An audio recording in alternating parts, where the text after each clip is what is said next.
Everyone, welcome back to my channel Riddhi official zone. तो this is Riddhi. दोस्तों, आज के इस वीडियो में आप लोग के काफ़ी हद तक जो मैसेजेस आए थे उनके क्लियरिफाई करूंगी। आप लोगों ने थंबनेल से पहचान लिया होगा।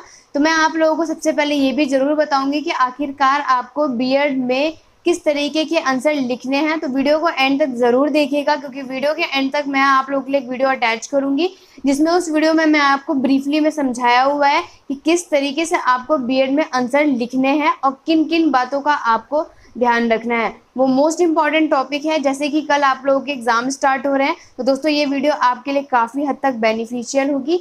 आप लोग वीडियो को एंड तक जरूर देखिएगा। वीडियो पसंद आए तो लाइक शेयर जरूर कीजिएगा, और अगर चैनल पर न्यू है तो चैनल को सब्सक्राइब करके बेल आइकन को प्रेस कर दीजिएगा, जिससे लेटेस्ट नोटिफिकेशन आप लोगों से जल्द पहुंच जाए। तो दोस्तों, सबसे बड़ी बात यहाँ पर जो अभी मैं आपको सबसे पहले बताने वाली हूँ, काफ़ी बच्चों को ये चीज़ भी पूछना है कि आखिरकार वैक्सीनेशन लगा के जाना है या नहीं लगा के जाना है। दूसरा जो मोस्ट इम्पॉर्टेंट बात ये है, तो ये भी एक क्वेश्चन पूछा गया है कि आप लोगों को आपके एडमिट कार्ड पे स्टैंप लगवानी है या नहीं लगवानी है। काफ़ी ज़्यादा क्वेरीज आ रही थी, तो चलिए वन बाय वन करके इनका क्लेरिफाई कर लेते हैं। तो ज़्यादा समय ना लेते हुए वीडियो को स्टार्ट करते हैं। राइट, सबसे पहले मैं आप लोगों को ये बताऊंगी कि आप लोगों को बीएड सेकेंड ईयर के एग्ज़ाम में आप लोगों को एडमिट कार्ड में स्टैंप लगवानी है या फिर नहीं लगवानी है। तो दोस्तों, आप लोगों को स्टैंप लगवाने के लिए कंपलसरी नहीं है या फिर है, ये मैं दोनों में से कुछ भी नहीं बोलूँगी, क्योंकि आप लोगों में से किसी के कुछ कॉलेजों में आपका स्टैंप लगवाना कंपलसरी है और कुछ जो कॉलेज हैं उसमें आप लोगों को एडमिट कार्ड में स्टैंप लगवाना कंपलसरी नहीं भी है। तो वो डिपेंड करता है कि आपके कॉलेज वाले क्या डिसाइड करेंगे। तो आप लोग कॉल करके कंफर्मेशन ले सकते हैं कि आप लोगों को एडमिट कार्ड में स्टैंप की नीड है या नहीं है, क्योंकि अगर आपके स्टैंप में नीड होगी तो कॉलेज वाले आपको खुद इन्फॉर्म करेंगे। अदरवाइज आप लोग एग्जाम सेंटर पे जाएंगे तो क्या पता वहाँ पर आपके एडमिट कार्ड पे स्टैंप लगवा दी जाए। तो इसलिए आपको इसमें टेंशन लेने की ज़रूरत नहीं है, क्योंकि अगर ये मोस्ट इम्पॉर्टेंट होगा तो यूनिवर्सिटी खुद आपको आपको बताएगी और आपको खुद ही बोलेगी कि किस तरीके से आपको कहाँ पे स्टैंप लगवानी है। तो आप लोग ज़्यादा प्रेशराइज मत होइए और ये चीज़ तो बिल्कुल मत सोचिए।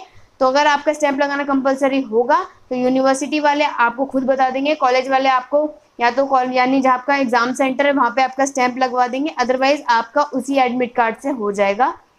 दूसरी मैं अब आपको ये बात बता देती हूँ, कल आप लोग ये सारी चीज़ें इंपॉर्टेंट लेकर जरूर जाइएगा दोस्तों, कि आपके यहाँ पे एग्जाम सेंटर में अगर आप लोगों ने अपना एडमिट कार्ड अच्छे से पढ़ा होगा तो उसमें साफ साफ लिखा हुआ है कि आप लोग अपने एग्जाम में सैनिटाइजर अच्छे से लेके जाइएगा, आप लोग मास्क लेके जाइएगा, और सबसे मोस्ट इम्पॉर्टेंट है कि एडमिट कार्ड तो जरूर होना चाहिए।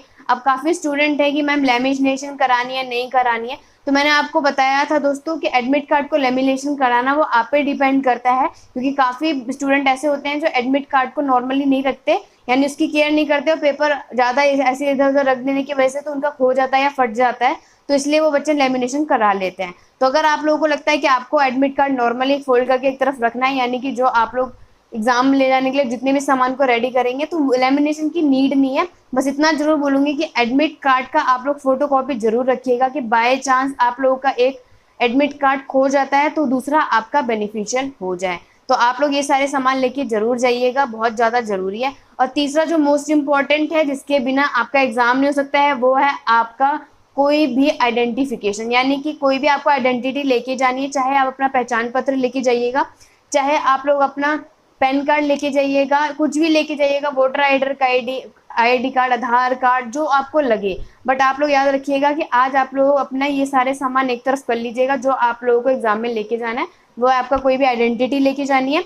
दूसरा, आप लोगों को अपने सैनिटाइजर और मास्क, ये बहुत कंपलसरी है। वाटर बॉटल आपको खुद लेके जानी है, आपको वहाँ पे पानी बिल्कुल भी अवेलेबल नहीं होगा। और उसके बाद आप लोगों को क्या रखना है, पेन पेंसिल जो भी है आप लोग अपना कवर अप कर सकते हैं। काफ़ी बच्चों का ये भी है, ये स्केच पेन, कलरफुल पेन, तो वो मैं वीडियो में बताऊंगी कि आपको जब आंसर कैसे लिखना है, किस तरीके से लिखना है, तो उसमें मैं आपको एक्सप्लेन कर दूंगी कि पेन पेंसिल स्केच पेन का क्या रोल है और किस तरीके से आपको उसे यूज़ करना है। तो चलिए, आई होप ये सब चीज़ें आपको समझ में आ गई होंगी। तो दोस्तों, मेरी तरफ से अभी से आप लोगों को all the best, best of luck है।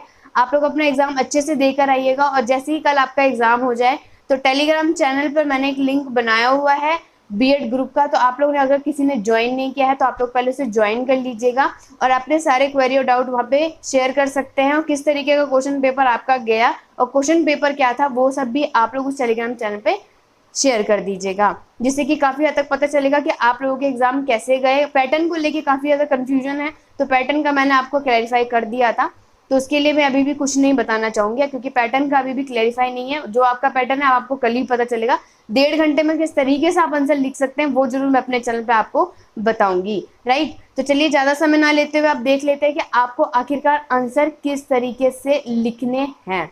तो चलिए स्टार्ट करते हैं। तो जैसे कि दोस्तों अब आप लोग फाइनली स्क्रीन पे देख सकते हैं, तो ऐसे आप लोगों का एग्जाम में ऐसे एग्जाम पेपर होगा।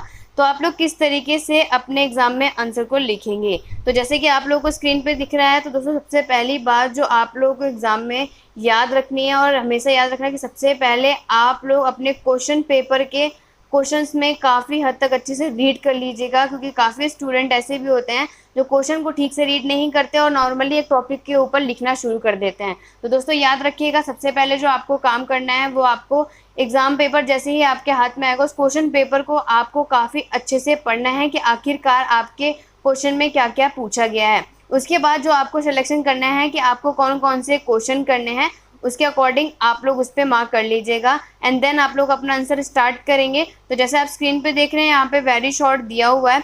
अगर आपके पास वैसे भी 1.5 घंटा टाइम नहीं है, आप लोग इस तरीके से नहीं लिखेंगे, आप नॉर्मली वेरी शॉर्ट लिख सकते हैं इस तरीके से, बट कोशिश कीजिएगा कि अगर आप लोग स्टार्टिंग में वेरी शॉर्ट कर रहे हैं तो आप लोग कोशिश कीजिएगा कि थोड़े साफ तरीके से लिखिएगा, क्योंकि राइटिंग आप लोगों का काफ़ी हद तक प्रभाव करेगा आपके एग्ज़ाम में।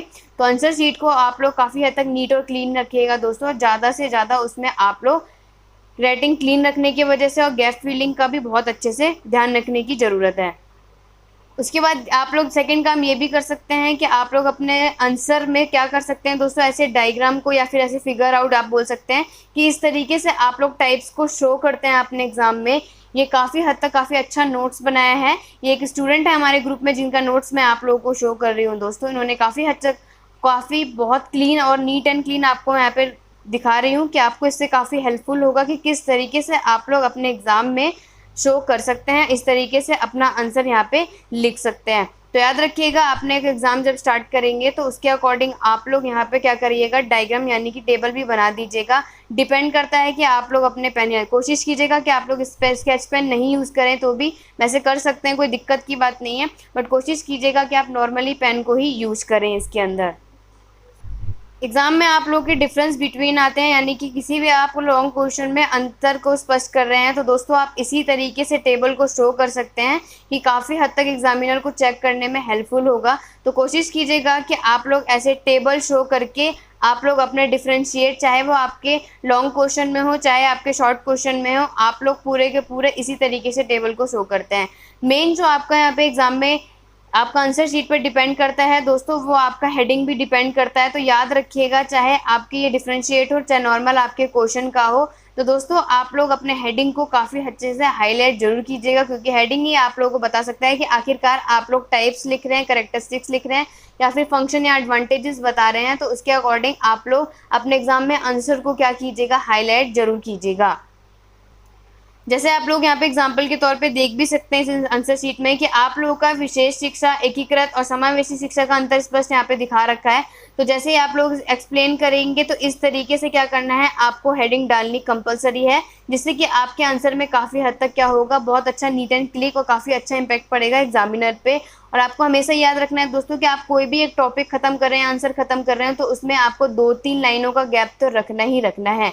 ये आपका एक ही क्वेश्चन है और आप लोगों ने देखा है विशेष शिक्षा के बाद एकीकृत शिक्षा है, तो इसमें जिस हिसाब से यहाँ पे आपको गैप फिलिंग दिख रही है, तो आपको यहाँ पे क्वेश्चनों में गैप के अकॉर्डिंग कितना अच्छा आंसर का फर्क पड़ रहा है। तो जैसे कि आपको याद रखना है दोस्तों कि आप लोगों को सबसे पहले तो क्वेश्चन पेपर में अच्छे से क्वेश्चन को रीड करने के बाद आपको जो क्वेश्चन स्टार्ट करेंगे उसमें आपको हेडिंग बहुत अच्छे से शो करनी है कि आखिरकार आपका पहले क्वेश्चन का किस तरीके से आंसर यहाँ पे शो हो रहा है। मैं आपको फ्रंट पेज दिखा देती हूँ। जैसे आप लोग देख रहे हैं ये लॉन्ग क्वेश्चन है, तो दोस्तों आप लोगों को लॉन्ग क्वेश्चन में सबसे पहले जो ध्यान रखने की बात है वो आपका आता है यहाँ पे हेडिंग डालिएगा कि सबसे पहले आप समावेशी शिक्षा का अर्थ लिख रहे हैं और उसके बाद आप लोग आंसर को क्लैरिफाई कर सकते हैं। याद रखिएगा, लॉन्ग क्वेश्चन में मैक्सिमम 4 से लेके 5 पेजेस से ज़्यादा आप लोग मत भरिएगा दोस्तों। 4 से 5 पेजेस भी मैं आप लोगों का आगे पीछे करके आप बोल सकते हैं कि एक पेज का पूरा टोटली, यानी कि आप ये बोल सकते हैं ग्रुप, ठीक है। आप लोग क्या बोल सकते हैं कि आप लोग आगे पीछे काउंट करके पूरे 4 से 5 पेजेस आप लोग अपने लॉन्ग आंसर में लिख सकते हैं।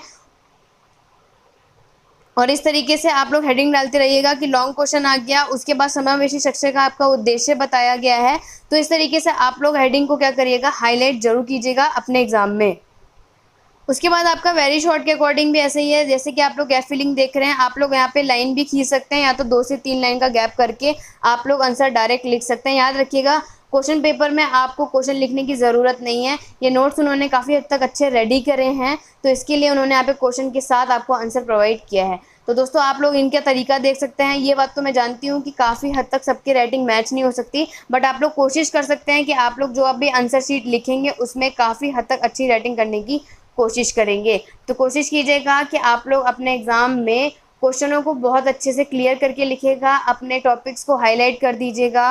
और सबसे मोस्ट इम्पॉर्टेंट बात जो यहाँ पे डिपेंड करती है वो आपका है लॉन्ग क्वेश्चन का 4 से 5, और शॉर्ट क्वेश्चन में आपसे यही बोलूँगी क्योंकि आप लोगों के पास टाइम कम है, तो आप लोगों से जो भी क्वेश्चन पूछा जाएगा तो आप लोग कोशिश कीजिएगा कि उसे 4 से 5 लाइनें में भी कर सकते हैं, यानी कि आप लोग 1 से 1.5 पेज आप लोग शॉर्ट क्वेश्चन में भर सकते हैं। और अगर नंबरिंग के अकॉर्डिंग बताऊं तो आप लोग नंबरिंग के अकॉर्डिंग भी क्या कर सकते हैं दोस्तों, कि नंबरिंग के अकॉर्डिंग आप लोग 1 2 3 4 यानी कि 4 नंबर का क्वेश्चन है तो आप लोग कम से कम 5 से 6 पॉइंट लिख देंगे, तो उतना आपके लिए बेनिफिशियल है। बट याद रखिएगा कि उसका आप लोगों को एग्जैक्ट आंसर अगर आपने लिखना है तो आप लोग एग्जैक्ट उसे पॉइंट लिखेगा, ज़्यादा भरने की ज़रूरत नहीं है, क्योंकि आप लोगों के मेन पॉइंट से आप लोग को आंसर प्रोवाइड हो जाएगा। आप लोगों को जो मेन फोकस होना चाहिए वो आपका होना चाहिए लॉन्ग क्वेश्चन में, जिसको आप लोग किस तरीके से यहाँ पे क्लैरिफाई करेंगे वो मैंने आपको शो कर दिया है। सबसे पहले आप उसका उद्देश्य बताएंगे, आप उसके घटक बताएंगे, जो आपसे पूछा जाएगा वो। और वेरी शॉर्ट में तो आप लोगों का 1 नंबर का क्वेश्चन होगा, तो उसमें आप लोगों को डायरेक्ट जो पूछा जाएगा कि कितने टाइप्स के होते हैं या फिर 2 आपको कोई भी फायदे या नुकसान बताने हैं, तो एग्जैक्टली आपको 2 ही लिखने हैं, उससे ज़्यादा लिखने की ज़रूरत नहीं है। तो लॉन्ग क्वेश्चन आप लोग उस तरीके से कर लीजिएगा, और अपने पेपरों को आप लोग इस तरीके से कर सकते हैं। आप लोग अपने आंसर में ऐसे पॉइंट आउट करेंगे, या फिर आप लोग इसे पहले डायग्राम के थ्रू अगर दिखा रहे हैं, आप लोग कोई भी टेबल बना रहे हैं, चार्ट बना रहे हैं, या फिर कोई भी ऐसा डायग्राम बना के शो कर रहे हैं, तो याद रखिएगा आप लोग कोशिश कीजिएगा कि अपने लॉन्ग क्वेश्चनों में आप लोग हाईलाइट ज़्यादा करें। तो आप लोगों को क्या होगा दोस्तों कि आप लोगों को आंसर ज़्यादा लिखने की ज़रूरत नहीं पड़ेगी, और आप लोगों के आंसर हाईलाइट होने की वजह से मेन पॉइंट लिख देंगे तो आपको नंबर ईजिली से मिल जाएंगे। तो आप लोग इस बात का ध्यान रखिएगा, और इस तरीके से आप लोग क्वेश्चन पेपर में अगर तो उसके टाइप्स बता रहे हैं, उसको एक्सप्लेन कर रहे हैं, तो इस तरीके से कर सकते हैं। सबसे मोस्ट इम्पॉर्टेंट बात जो आज की इस वीडियो में है दोस्तों, वो इम्पॉर्टेंट बात ये है कि आप लोगों को क्या करना है, टाइम मैनेजमेंट का ख्याल रखना है। तो कोशिश कीजिएगा कि आप लॉन्ग क्वेश्चन जो है वो आपका विद इन 1 आवर में कंप्लीट कर दें। उसके साथ आप लोग वेरी शॉर्ट भी कर सकते हैं, क्योंकि वेरी शॉर्ट में मैक्सिमम 5 मिनट भी नहीं लगने चाहिए अगर आप लोगों को उसका आंसर आता होगा। तो सबसे पहले आप लोग वेरी शॉर्ट करके छोड़ दीजिएगा, उसके बाद कोशिश कीजिएगा कि लॉन्ग आंसर कंप्लीट करें, क्योंकि लॉन्ग आंसर अगर आपका कंप्लीट होगा तो आपका ज़्यादा मार्क्स आपका उसी में क्लियर आउट हो जाएगा।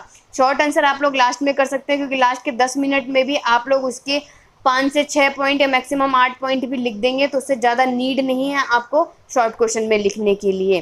तो बस यही पॉइंट्स थे जो आपको पेपरों में ध्यान रखना है दोस्तों। आई होप आप लोगों के लिए वीडियो काफ़ी हद तक बेनिफिशियल हो। मेरी तरफ से आप लोगों के लिए ऑल द बेस्ट है दोस्तों। अपने एग्ज़ाम को बहुत अच्छे से करिएगा, और अपने एग्ज़ाम की तैयारी के लिए आप ज़्यादा प्रेशराइज्ड मत रहिएगा। मैं आप लोगों को इतना ज़रूर बोलूँगी, कल एग्ज़ाम है, आप लोग अपने पहले अपने आप को काम रखें, और जिससे ज़्यादा के ज़्यादा आप लोग शांत रहेंगे उतने अच्छे से आपको याद रहेगा। टॉपिक को सिर्फ एक बार रीड आउट कर सकते हैं, आप लोग उसे समझ लीजिए कि उस टॉपिक के अंदर क्या है। बाकी मैराथन क्लासेस मैंने अपने चैनल पर अपलोड करी है, उसको आप लोगों ने अगर अभी तक नहीं देखा है तो उसे चेकआउट कर सकते हैं। इन सबका लिंक मैं डिस्क्रिप्शन बॉक्स में दे दूंगी। टेलीग्राम चैनल पे आप लोग मुझे ज्वाइन भी कर सकते हैं, और मैंने एक ग्रुप भी बनाया है, उसमें भी आप लोग मुझे ज्वाइन कर सकते हैं। तो ये सारी चीज़ें बहुत इंपॉर्टेंट चीज़ें थी, इसलिए मैंने आप लोगों के साथ शेयर करी है दोस्तों। तो आप लोगों को आई थिंक पता चल गया होगा किस तरीके से आपको अपना आंसर लिखना है एग्ज़ाम में। कोशिश कीजिएगा कि आप लोग कोई भी आंसर छोड़ के ना आए, चाहे आप लोग उस पॉइंट में कम पॉइंट लिख कर आएँ, बट लिख कर आपको सब कुछ आना है, क्योंकि आपके बीएड में अच्छे मार्क्स आ सकते हैं दोस्तों। बस आप लोग इतना ध्यान रखिएगा कि जो पॉइंट आपसे जो क्वेश्चन पूछा जाए उसे अच्छे से पहले रीड आउट कर लीजिएगा, आखिरकार उसमें पूछा क्या क्या गया है, और उसके बाद उसको हाईलाइट करके बता दीजिएगा कि ये आपने यहाँ पे शो किया है। यानी एग्जामिनर को ये शो हो जाएगा कि अगर आपको क्वेश्चन में कैरेक्टरिस्टिक यानी विशेषताएँ पूछी गई हैं, आप लोगों के कोई लिमिटेशन पूछी गए हैं, तो आप लोग हाईलाइट कर देंगे, तो एग्जामिनर को ये तो दिख जाएगा कि आपने क्वेश्चन के तीनों पॉइंट को एक्सप्लेन करने की कोशिश करी है। तो ये कुछ इंपॉर्टेंट पॉइंट है जो काफ़ी हद तक आप लोगों के लिए बेनिफिशियल करेंगे। दोस्तों वीडियो पसंद आई हो तो लाइक ज़रूर कीजिएगा, और अभी तक मेरे चैनल को सब्सक्राइब नहीं किया तो चैनल को सब्सक्राइब कर दीजिएगा। आज की वीडियो बस इतनी ही है दोस्तों, नेक्स्ट वीडियो पे जल्द से जल्द मिलूंगी। Thank you for watching.